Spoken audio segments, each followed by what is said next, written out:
Welcome back to another episode of the Gifted Performance Podcast. If you haven't already, make sure to like the video and subscribe for future content. For more information about our one-on-one coaching and other training or nutrition options, visit giftedperformance.com.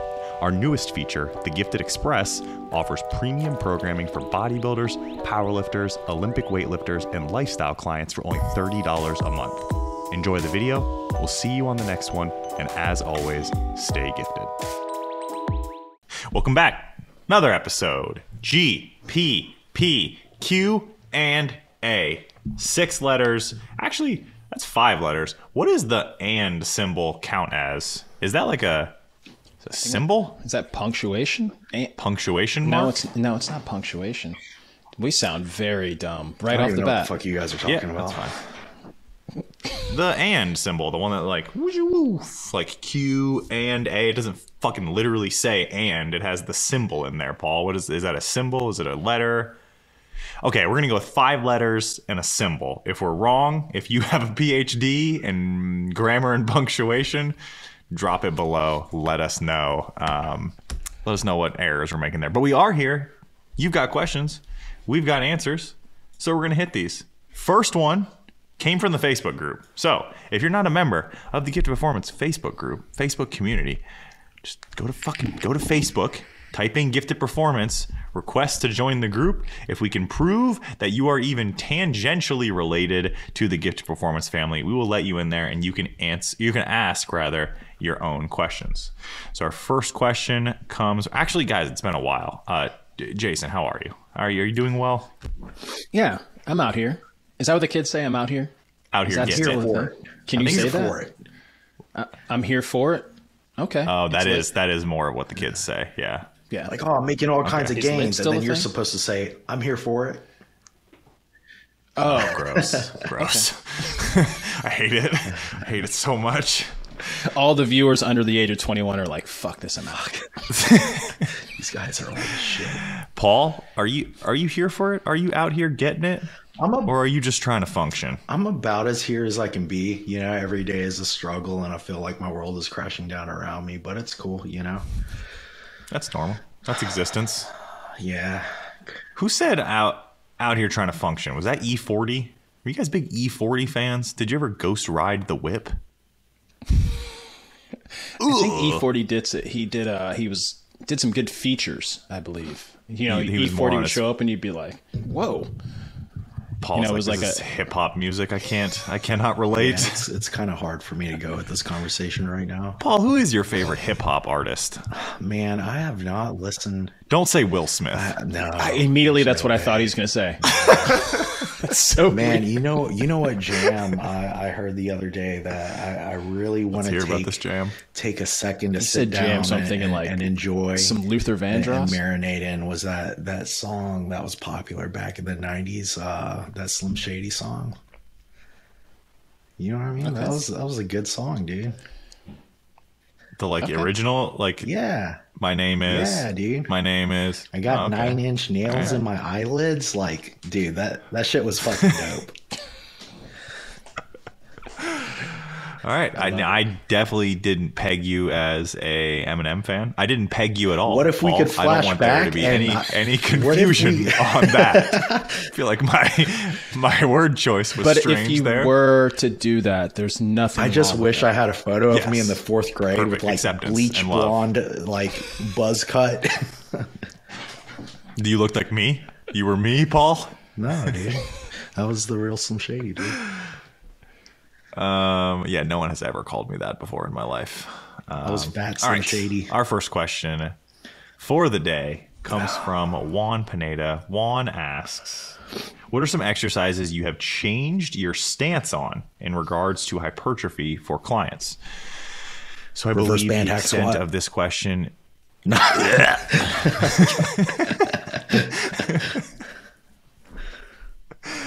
We're just kidding. If you want to spend 45 minutes setting up an exercise just to look like a buffoon, like by all means, go for it. But what are some exercises that you've changed your stance on? So maybe you used to think that they were the bee's knees for hypertrophy and have since come around to realize that maybe they're not what they're made out to be. Do you guys remember? I'll start. Do you guys remember when everyone hated upright rows. It was like all my homies hate upright rows. They will tear your shoulder apart. I saw a former client of mine who shall not be named, who stole my sheets. Like, stop using my sheets. Like, they're so basic. Like, just like put your own logo in it. Just change the colors. Like, it's not even your company's colors. Just change it. Like, it just looks like you're using my stuff still. But she said in the comments, you know, she was like talking about like push day stuff. She was like, you know, someone asked a question about like an upright row. They said, you know, is an upright row a row or is it more of a push exercise? She said, oh, you know, it's for push muscles. But she said, you know, I don't program upright rows for my clients because I think that they're a very shitty exercise. It's like, I feel like upright rows were one that got a lot of hate. People were like, they're going to destroy your shoulders. You got to go super narrow with your grip. You got to go super wide with your grip. Let me just say, I love upright rows. I think upright rows are a solid movement for the delts. I think I prefer like a cable variation. I think if you can take the grip out of it as well, using straps or some form of grips, they become a really good movement to hit the delts. So there's one from me. I'm sure I'll think of more.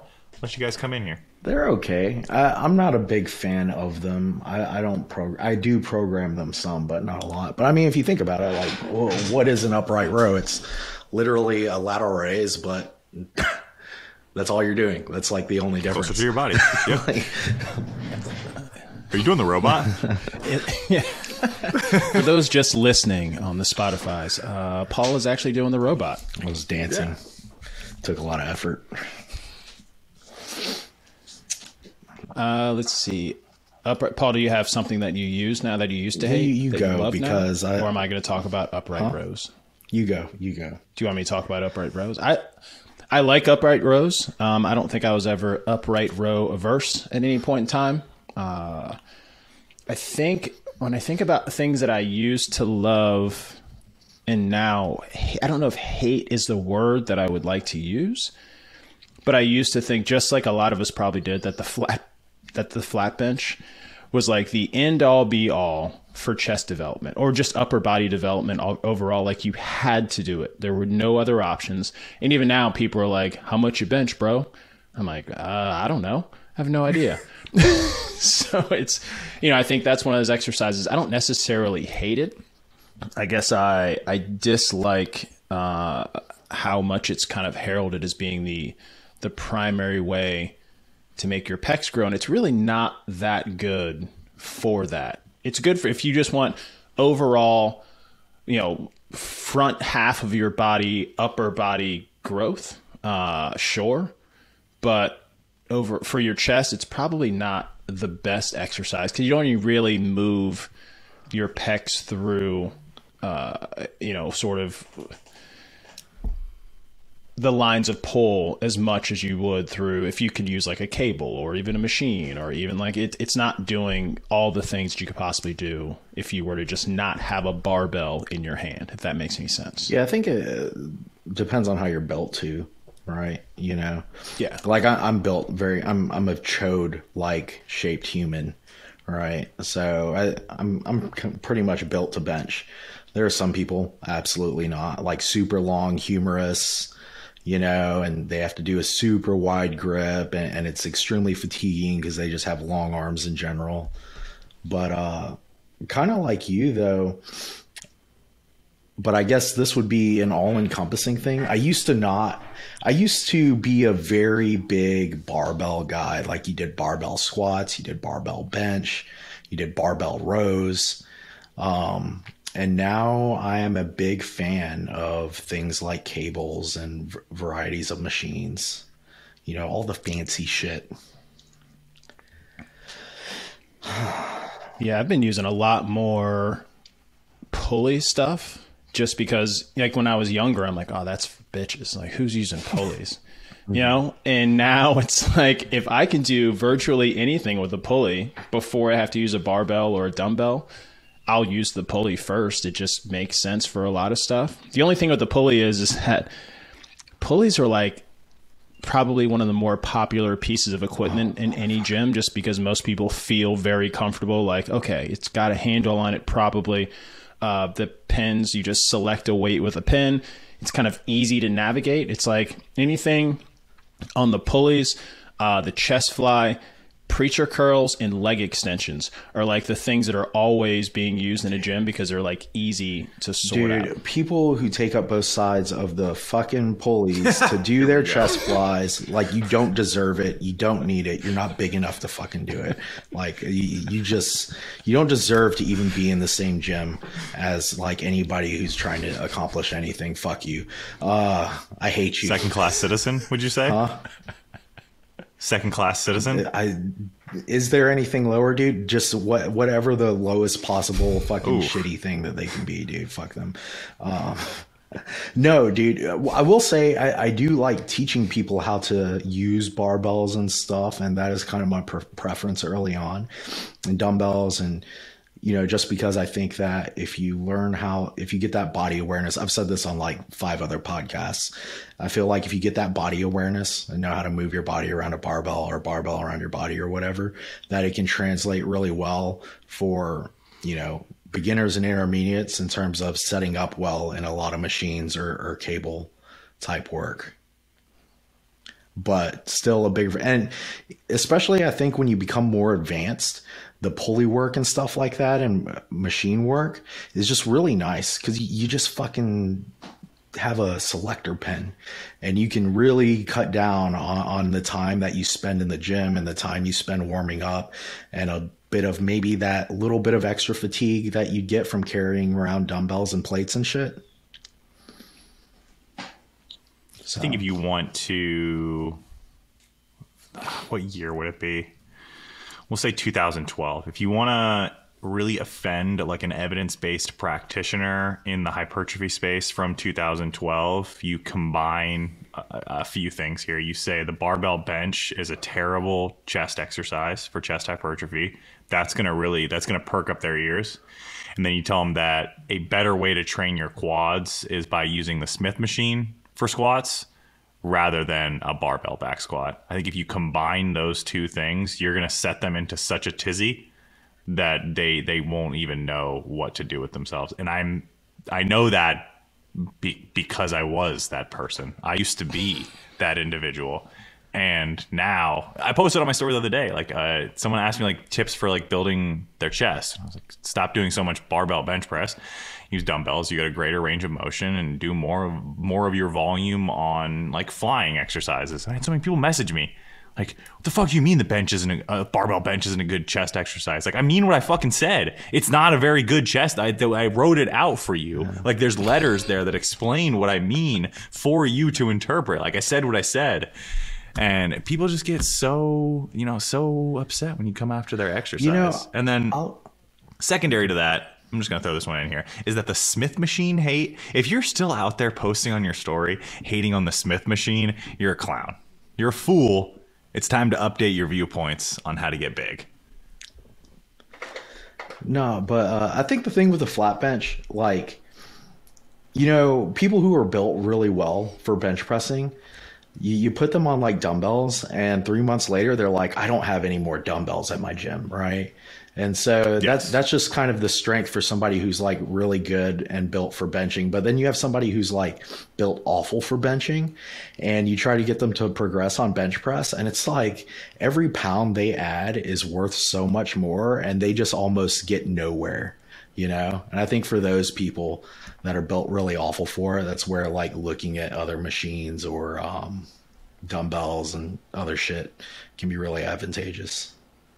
It's like some chest press machines that are pretty badass. Like, yeah, some of the old school like Cybex chest machines are real nice, where you can like wedge something behind your back and increase the range of motion there. Get a nice stretch on that. Our machines are cool because you can even grab narrow and then like it like, you have that humeral adduction kind of through the press and stuff and get a really good contraction. I kind of think most of that hoist equipment is dog shit, but I kind of like that chest press. And I think it's because it kind of moves the seat. Most of the time, the seat moving thing, I'm like, why is the seat moving? Like, I need the seat to stay in one place. I'd like to move my limbs around the seat, please. Like, why is this carnival ride? Dude, yeah, but the chest press, the seat moving kind of puts you into the portion or that range or that motion that most people are kind of like, ugh, like I don't want to be here. But the seat kind of pushes you in there where you're like, okay, I kind of have to be here right now just to get the seat, just to move the thing anywhere at all, if that makes sense. Dude, are all of those machines, because my new gym, now that I moved to Florida, has one, or it has a bunch of them, and I started using the lat pull down one, and I looked at like the load escalations, and it's like 20-pound plates. I'm like, what? How is progression on this supposed to work? But then I did it, and I'm like, oh, this can't be 20 pounds. Like, I think that's the only stickers that they had at the time. They're like, we fucked up. Like these are, we've only got the 20 pounds, so just put those on. Just throw those on. Are there. all No their one's actually paying machines like attention. that though? Yeah, they are. Yeah. Yeah. Because it has something Like the written chest- on the machine too, like power hour. I don't even think like they're meant for bodybuilders. I think it's like some special, like they're just supposed to rotate soccer moms through them for like an hour or something. This is our power hour station. Power houry. What? When you like, that's something that's always confused me with like cable machines is like when you walk up and it just says like 1, 2, 3, 4 or like 40, 70, 90. Like what does that even mean? Like what is that just a number that they're throwing on it? Because I swear to God, 3 on one cable feels a lot like 90 on a different cable. So am I to believe that 3 equals 90? It really messes you up if you're like using different gyms or you travel a bunch because you're like, okay, well sure, 27 pounds. So like there's definitely like who has 27-pound dumbbells? That makes no sense at all. I guess there are 27.5-pound dumbbells, but the increments don't make any sense. You're at that and then one if you're cool switching gym. gyms all the time. You're at that one cool gym. You're Yeah. like, babe, record me. I'm doing 140-pound tricep extensions. Like, I think And then you go to your gym and it's like 30 pounds. You're like, the only real way, if you're serious about your hypertrophy training, is to travel with like a portable scale that you can put underneath the plate when you like pull it down. You like slide the scale under so that you can weigh it, and that way you're really getting your pound to pound equivalent so that you can match up your progressions from week to week. If you don't do that, I'm sorry, you'll never be what you want to be in life. dude, I'm at a crunch now, and we have those stupid machines with the clickers for the cables. Yes, and where I you like swear, flick over 2.5 pounds at a time. dude, I It's wish got it an was arrow, you're 2.5 like, pounds at a time. It's like some is weird it? ass number, like 6 point like 3. 9 kilos. Like yeah, it goes from like 33 to like, I don't know, 37 and a half or something. And I'm like, what is this? And then no way, like I'll be doing curls with one and I'll flick up to the next one and I'm like, why does this feel 20 pounds heavier? Like, it's because there's one that's like way down below. It's weird. It's like you have to flick the one that's closest to the top or the bottom. But if you flick it one way, it's on. You flick it the other way, it's off. Like it doesn't make. This has turned into like a sex ed podcast, hasn't it? You flick it one way, it's turned on. You flick it the other way, it's off. oh, you know somewhere what at the pisses top, me off? somewhere It's at the like bottom. you can't even see it. All of your performance You needs. can't even see it on the leg extension, right? So I'll go in and I'm like, all right, dude, 130-pound leg extension. I'll do like a rep. And I'm like, I just did a 220-pound leg extension because some asshole left the bottom one on. Like, Flick every goddamn one of them. my warm-up set was 200 fucking pounds. Like, who's designing this stuff? It hasn't happened to me in a while because it's been a while since I've trained at a commercial gym. But do you ever walk up to a machine and like the Incredible Hulk was using it before, and like the stack is like all the way at the bottom and all the weights are flicked and it's like preacher curl? And you're like, who was using this machine? Like I imagine maybe they're just like putting it at the bottom in case someone comes along next and they like look at you and like, whoa, this guy over here, like, he's not Dude. fucking around. You know what kind of does annoy me? Probably shouldn't though, is because you can't flick multiple switches and it's like a multiplier or additive, right? But like I'll It's go not? in there. I don't think so, dude. Somebody will finish using the machine. I'm like, you have like 6 switches flicked right now. Like what the fuck is this? It's like that electric gym in Pokemon where you had to like, you flick a switch and this turns on and this turns. It's like, it shouldn't be as complicated as trying to fight the guy with Raichu. Like, I've got an Onyx, I'm gonna win. Just let me in so I can whoop this dude's ass. That reminds me of like, and granted, I probably have the smallest calves in history. I guess they've gotten a little bit better, but like I'll go to a calf race machine. They look nice recently. Thanks, man. I appreciate that. I'll go to like a calf race machine, and somebody will have like 245s on each. So they have 180 pounds on the seated calf raise machine. I watch the guy walk away, or lady, whatever. I'm not going to assume any genders. I apologize for that. They walk away, and I look, and they have smaller calves than me. And then I wonder, like, what am I doing wrong here? Like, is there something wrong with me? There's nothing. And then you watch, like, and then I kind of like, I might see that person the next time, like, oh, that's what's going on. They're doing that weird, like, the little bouncy thing, where like, bang, bang, bang, bang.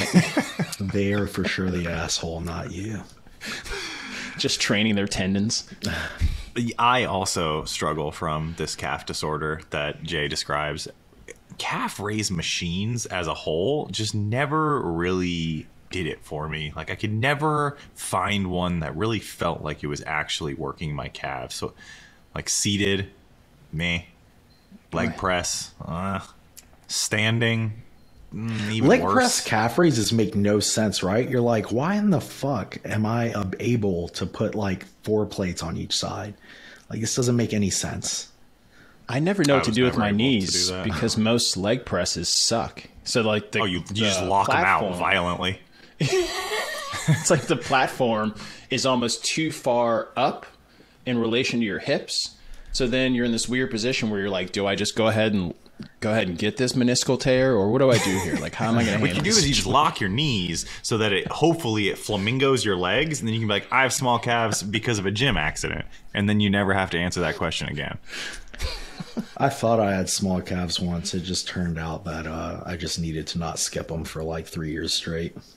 That sounds like bullshit. That's dumb. No one else endorses that. And you know what Paul's done to get big calves? I think his feet have just gotten smaller. That's how it and that's helpful. Yeah. You're accusing him of foot binding? Foot binding through adulthood? I'm going for like the Mr. Incredible proportions, dude. All right, what else? What are some other exercises that maybe you used to hate on and now you really like? I think leg presses for me were one that I think because so many people do it wrong, I didn't love. But man, when you do a leg press right and you get the right leg press machine, I think that dumps on any back squat, hack squat, anything like that in terms of really crushing your quads. I don't think it dumps on it, but it is quality, and I did used to give it mad shit, dude. I think what's changed the leg press for me is, like you said, like, one, having a good machine, 2, putting your feet lower so that you get that forward knee travel. But one thing I was against for a long time until I just started questioning it and I tried it, and I was like, why did I make this a rule? Why did I tell clients I have to do this? Is keeping your heel on the platform. Like, I just let my heels ride up as it comes down. I get even more forward knee travel, and I'm like, this doesn't feel dangerous or sketchy even a little bit, right? I think for some that can be problematic. It shifts a lot of that stress to the front of the knee. But yeah, the more that I do that, like, bitch knees and bitch ankles, bitch made ankles. That's true. Yeah. Maybe you should work on that. It's your own goddamn fault. Your knees hurt? Oh, seems like a personal problem. Keep hitting it. I am subconsciously worried though. So like when I tell a client it's okay, I'm like, but only if you feel safe and stable. I like, I've been using, like, basically because the idea of loading a barbell, to me, I'm not interested in that in most instances. So the leg press, I use it far more interesting. And I guess, you know what? There was a time in my life where I used it a bunch, and it's because I didn't know how to squat. So squatting was always like very sketchy for me. So I would use the leg press. The problem was I was doing the knee bend, which is how most people do the leg press. They're like, I'm just going to bend my knee by a little bit. I'm loading this bitch up with as many plates as they have in the whole entire gym. And then I'm just going to bend my knee, and then bend it just enough so I feel it in my knee. Then I'm going to drive my foot up as far as I possibly can. I'm just going to continue that sort of weird pumping motion. So I used that for a while, and then we all got, addicted to squats. And then after that, I was like, let me get back to this leg press thing. Let me see what's going on. And now I love it. And I use like, it's funny, I probably use like an eighth of the weight I did back in the day when I was doing it incorrectly. And I probably get 8 times the amount of stimulus. Dude, I have something to point out. You know how like our early lifting career, whatever you want to call it, I don't know if you can call it a career.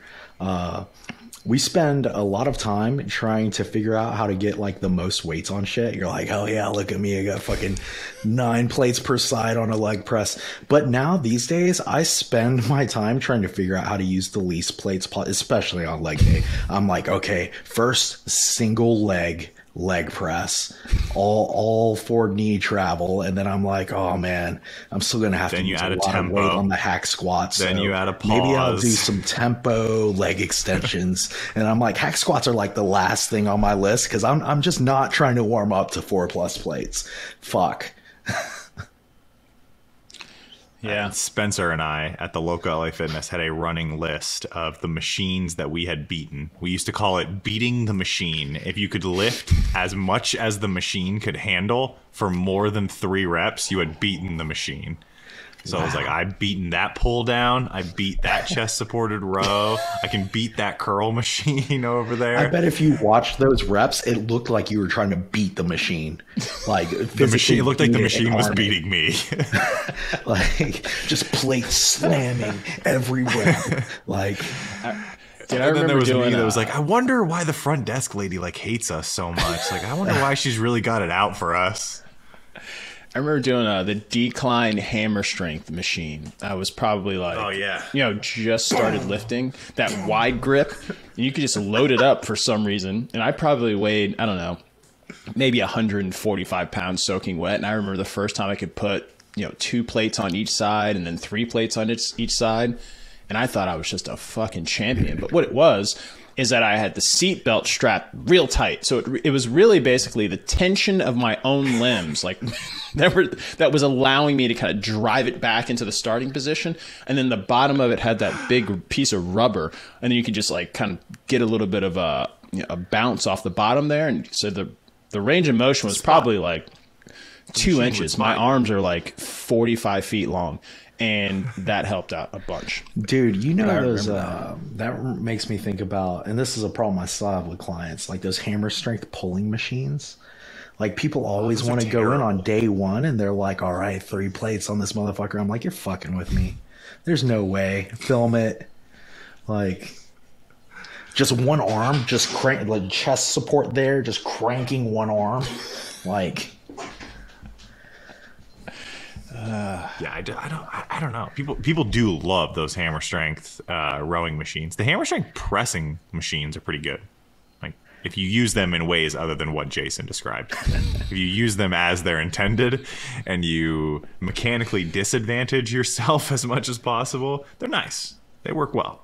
The pulling, yeah, not a fan. They're good machines Not if you check your ego. I don't like.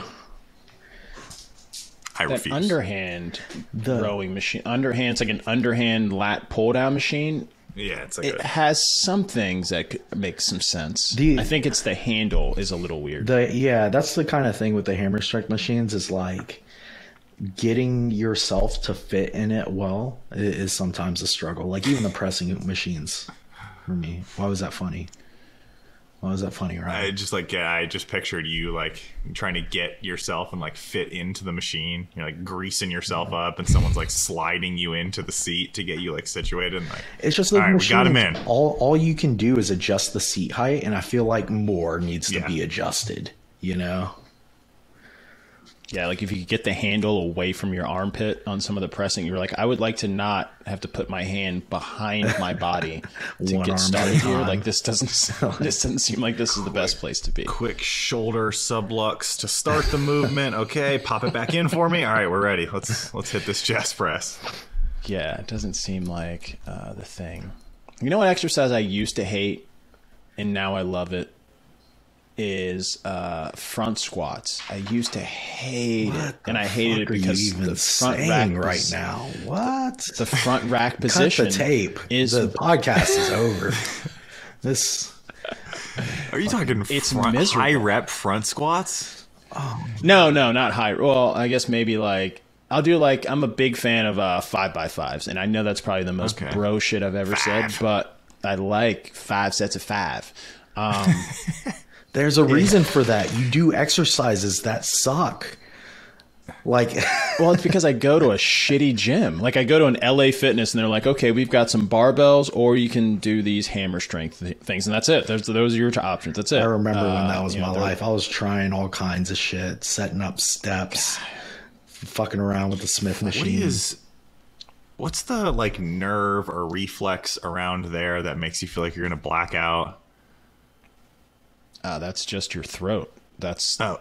There's like it's like the vagal when nerve or something around there. It might be carotid related. Yeah, carotid's over here. Yeah, carotid's on the side. Paul should tell up. Yeah, go back to anatomy. But for some reason, recently when I come into the front rack position, it's just like I just front rack, walk out of the rack, and I am like that close to blacking out. Your body's just fighting you. It knows it doesn't want anymore. It's just like, dude, just stop. I'll make you stop. But I do front squats purely because I don't want to do back squats, because I'm like, I can load. I don't have to load as much on a front squat. So and this thing doesn't love front squats either. I don't think you should get that checked out. I think you should just see what happens from here. If I had a testicle on my throat, it wouldn't like front squats either. That was actually the most popular vote. You know, I think cyst was in second place. A couple people told me I had a tumor, but most people said that I had a third testicle in my neck. Oh. So okay. Yeah, no, I think high rep front squats are just absolutely horrible. Like you can say you like them. I think you're outnumbered by. Do you not want to get it removed, knowing that it's a testicle? Because you're like, this is my biggest one, so. I mean, it's the only thing that's powering me as a hypogonadal 30-plus-year-old man.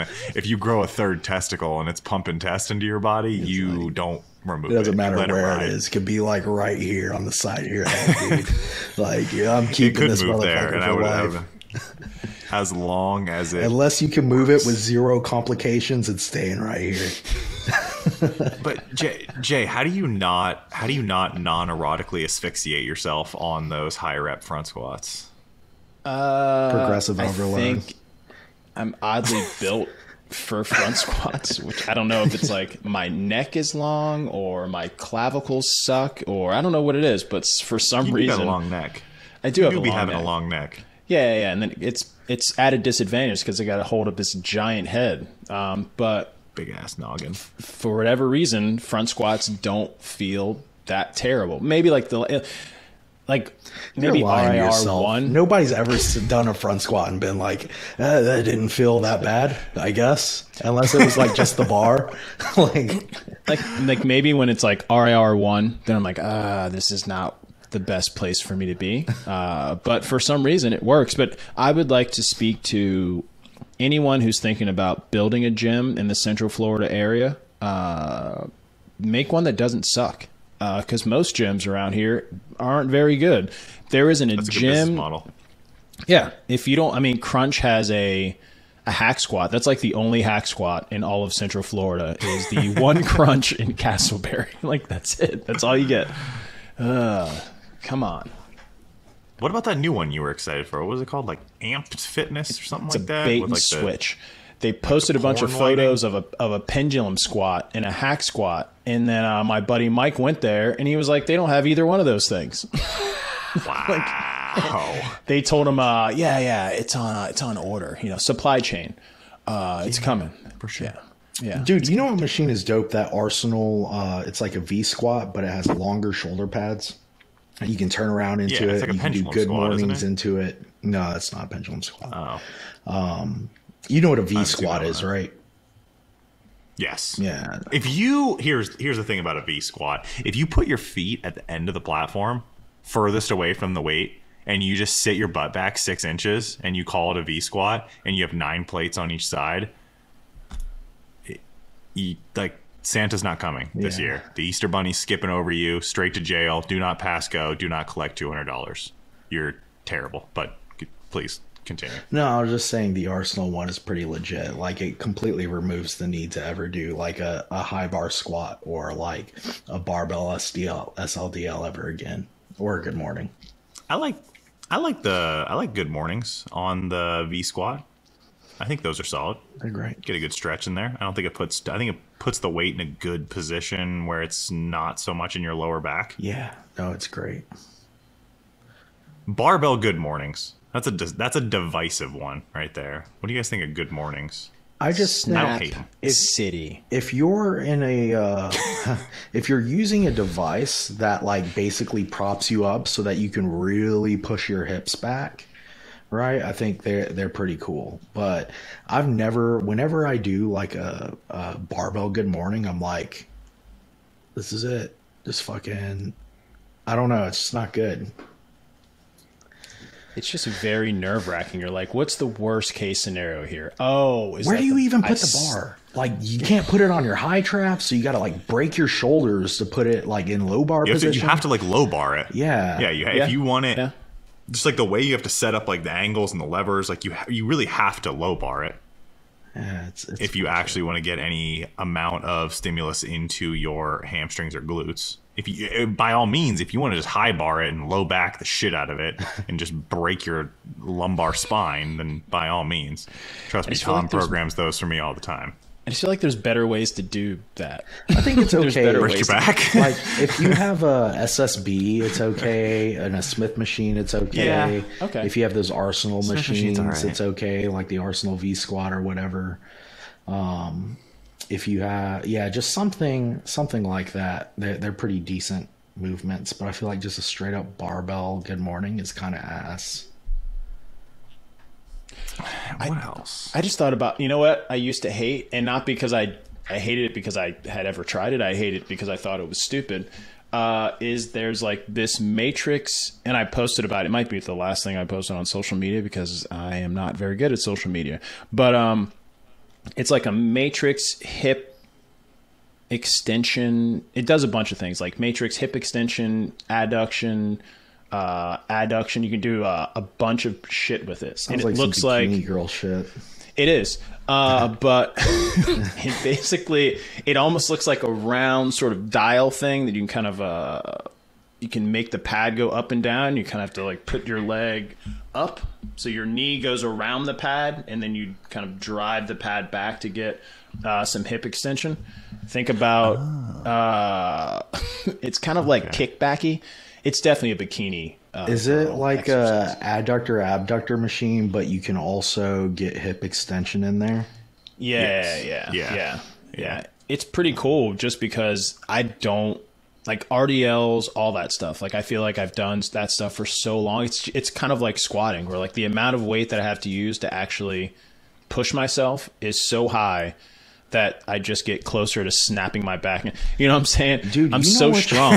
The problem is, dude, you know what sucks is like my old gym had so much cool shit that I didn't squat or stiff leg deadlift or anything like that for so long. And now that I'm at a gym that doesn't have that shit, I'm like doing stiff leg deadlifts with like 185 pounds, just like trying to figure out how to make it not feel like shit now. Like your body forgets to do that shit well. Yeah. All right. Here's a tidbit to leave the people with.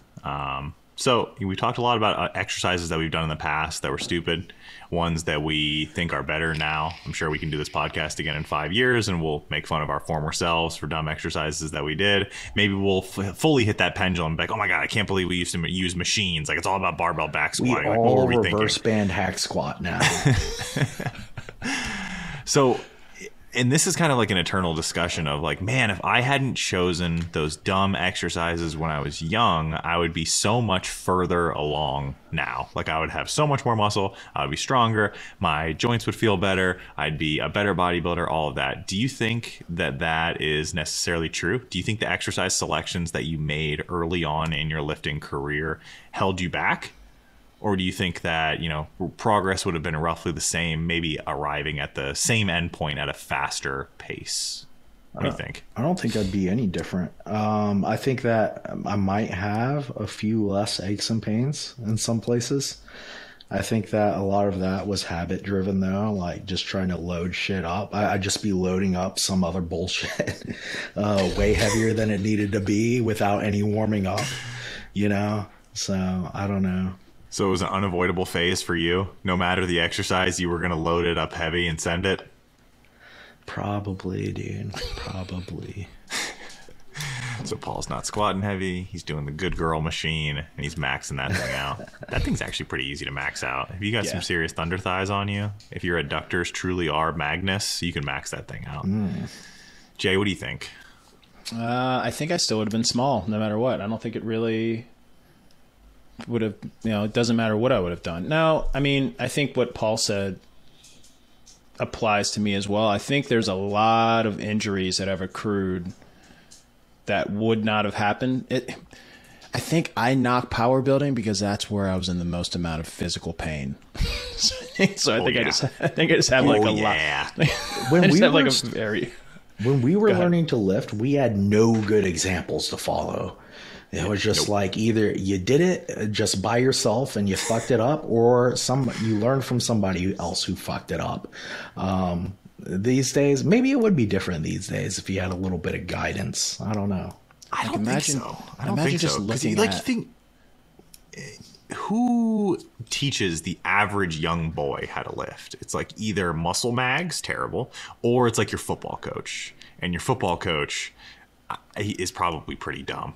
And for girls, who did young girls, if they even did resistance train, who did they learn who did from? young It's girls, like what? Girls, Did you just say that? Or I don't think I said that. Did I say that? I don't think I said that. Girls or young girls who did lifting when they were younger. Where did they learn? Like, it's like the booty band influencer Pinterest style workouts. It's like you make a good point, Paul, when you say like you didn't really have good people to learn from.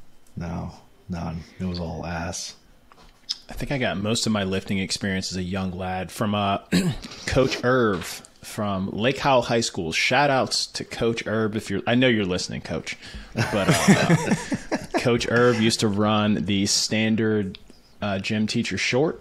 I think it's like a 3-inch inseam short. Ooh, yeah, 3-inch. Yep, we never touched the squat rack. That squat rack was dusty. It was upper body days, error day.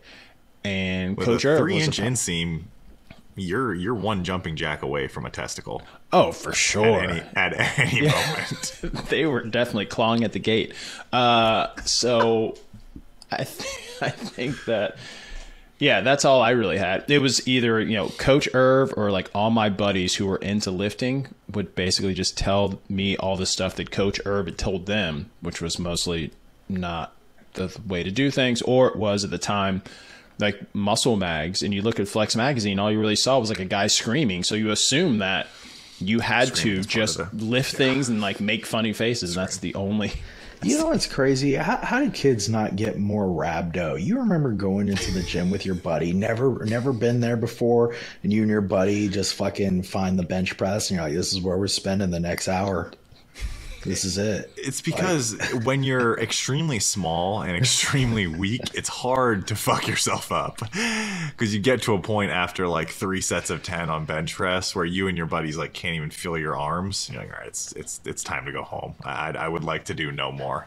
Yeah. I remember the first time I went to the gym, I went and I thought I went to Rollins College's gym, which was much smaller than what it is now. And I saw the flat bench. I went straight to it. Everybody else used 135 pounds. I didn't know how many pounds it was. It was just the 2 big ones. And I put the 2 big ones on the end. I weighed, 140-ish, 145 pounds. Lifted off the rack and immediately got pinned in a completely empty gym. And then that was my first lesson, was how you get out. How do you get out from 135 pounds when you only weigh 145 pounds? The best way to stimulate muscle growth is at that stretched position. Mm-hmm. So in that session where you were stuck under the bench, you accrued a lot of time under tension at a stretched position, which quite possibly could have been the best thing for you at the moment. So that not a bad workout. And experience failure right off the bat. Yeah, true failure. Did you have clips on the bar? No. Any clips on the bar? No. Okay. No. Okay. So I did a little bit of the shimmy where you kind of like roll it down your body, and a little bit of the hip thrust where you kind of like just toss the barbell or the plates off the barbell on each side. There it is. First experience. That's how I learned how to lift, Paul. Failing.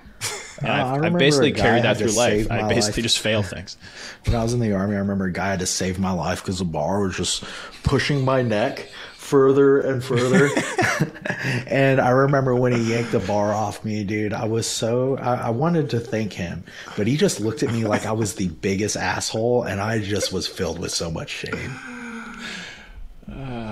Were you fighting in that 205 pounds moment? I Were you was. like, don't touch it, don't touch it, don't touch it, I got it, No, got no. it. I was like, please God, somebody save me. Like a fucking hamster getting sucked into a fucking dark hole. If you guys have some similar stories of if you made it in into the podcast this far, thanks for sticking around. If you do have any great stories like that, go ahead and drop them below. What was your most memorable moment early on in your lifting career? Gentlemen, anything you want to leave the people with before we send this off into the sunset? I've got nothing. We have some things, right? We have some things coming Yeah. up that we'd like to for the public Yeah, to jump look in. out for the Enhancing Responsibly course. That should be coming very soon. We've also got a lifestyle nutrition course. So if you are listening to these and you are a casual fitness pursuer, you want to get an idea of what matters the most in nutrition from a very zoomed out basic perspective that puts you on course towards your body composition goals, look out for that course as well. As always, you can apply for coaching with both of these guys right here. If you go to giftperformance.com, click apply now. You can find their names on there. Apply for coaching. Will they get you super jacked and strong in the most efficient way possible? Of course they will. It's what we do around here. Jason, anything else that we're missing out on?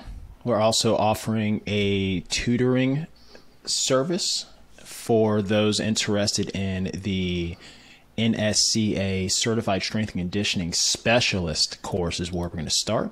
Where myself and hopefully people that are more qualified than I will help you to become certified in such things. Accelerated learning, guaranteed success on that exam. It's a new year for us. We officially made it through, or we're close to making it through quarter one. So we've got a lot of fun stuff coming for you guys in the weeks and months ahead until those are released, until they are ready for your grubby little hands to consume. We'll see you on the next one. And as always, stay gifted. Bye. Throw it up.